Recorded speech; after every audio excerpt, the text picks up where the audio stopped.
Përshëndetje të dashur miq, ja ku po ritakohemi edhe një herë së bashku me mua Tirona Lilin këtu në kanalin Monitor TV për të ndarë me ju ngjarjet më të fundit që po ndodhin në ferma VIP. Akoma pa startuar ferma mirë, nisën konfliktet mes familjes dhe produksionit. Një ngjarje që sot në fakt ka filluar të bëhet tabu në rrjetet sociale, përfshin Mimoza Ahmetin. Mimoza, një protagoniste e cila që në momentin e parë në fakt kur ka hyrë në fermë me sinqeritetin e saj, me vërtetësinë e saj, ka arritur të fitojë zemrat e të gjithë publiku, domethënë është shndruar në një fenomen që po komentohet jashtëzakonisht shumë, ka pushtuar të gjitha televizionet shqiptare, ka ngritur tani një interes shumë të madh për, siç duket, menaxhimin e Instagramit të Mimozës nga vetë produksioni i ferma VIP. Domethënë banorët shumë premtues që realisht shndrohen në fenomen kanë tjetër vëmendje nga produksioni. Unë do të rikthehem në një kohë tjetër, mbani mend Big Brother VIP Albania 2 kur produksioni bënte luftë në Instagramit për Luizin, mënyrën se si komentoheshte për Luizin, mënyrën se si fliteshte për Luizin, mënyrën se si rriteshin followersat tek Luizi etj etj. Të njëjtën gjë siç duket po e kalon edhe Mimoza Ahmeti, duke mos patur dieni brenda se çfarë po ndodh jashtë. Domethënë Mimoza nuk e ka idenë se çfarë bëhet për të jashtë. Tani, grupi i Mimozës ka reaguar për herë të parë në story duke shkruar një status këtu përfshir produksioni. Sqarim nga familja e Mimoza Ahmetit. Pam që produksioni reagoi në Instagram për faqen që menaxhohet nga familja jon. Domethënë produksioni i fermës VIP ka reaguar për faqen e Mimoza Ahmetit, një faqe që realisht po merr një shikueshmëri jashtëzakonisht të madhe.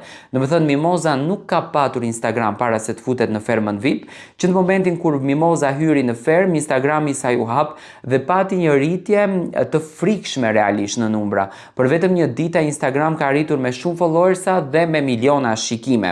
Tani, duke e paraqitur në mënyrë të padrejtë, domethënë produksioni, faqen që menaxhohet nga familja e Mimozës e paraqet në mënyrë të padrejtë. Ne duam të bëjmë të qartë se faqja udhëhiqet nga familja dhe qëllimi ynë nuk është të përfitojmë klikime. Domethënë, produksioni ka frikën në këtë rast që faqja e Mimozës të mos ta merr vëmendjen.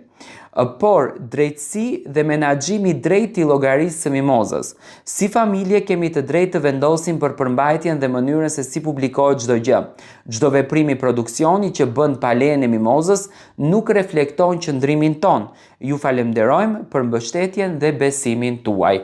Domethënë, tani produksioni siç duket me sa shoh unë e ka parë domethënë se Mimoza po shndrohet në një imazh shumë të rëndësishëm dhe dëshiron që ta merr në menaxhim Instagramin e Mimozës për përfitimet e tyre, sepse kanë frikë që familjarët mos arrin dot të monetizojnë këtë Instagram dhe të fitojnë të ardhurat nga ky Instagram. Unë mendoj që menaxhuesit e Instagramit të Mimoza Ahmetit janë duke menaxhuar jashtëzakonisht bukur këtë Instagram. Ato kanë pranuar të gjithë gjërat që ndodhin me Mimozën, kanë pranuar videot editime që i kanë bërë domethënë humoristike me Mimozën, kanë pranuar mbështetjen, janë duke bërë një suport të paparë dhe realisht ky është suporti më i bukur që mund t'i ndodhe një fermerit brenda. Tani, a ju pëlqen, as ju pëlqen produksionit, kjo pak rëndësi ka, por rëndësi ka që domethënë fanbase-i është shumë i gjerë dhe di ta menaxhoj shumë mirë. Siç duket, Mimoza do filloj me këto problemet brenda në fermë me produksionin për punën e Instagramit. Domethënë kjo tregon një lloj pritshmërie të madhe të klikimeve që Mimoza Ahmeti mund të arrijë. Mimoza po qëndron bukur në këtë format, ajo nuk është se ka një strategji. Domethënë unë ka 2 ditë që në fakt po e studioj Mimozën.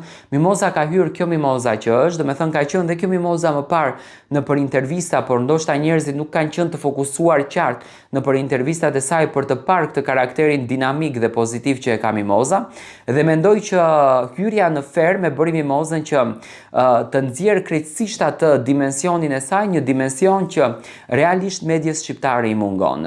Shqiptarët kanë nevojë për të qeshur, shqiptarët kanë nevojë për të qenë të lumtur në këto ditë ditë depresive, në këto ditë të presioni, për të kaluar çaste të bukura me familjen, dhe mendoj që mimoza ishte pikërisht qershia mbi tort e përzgjedhur për të çarë në këtë edicion që realisht po bën një show të paparë.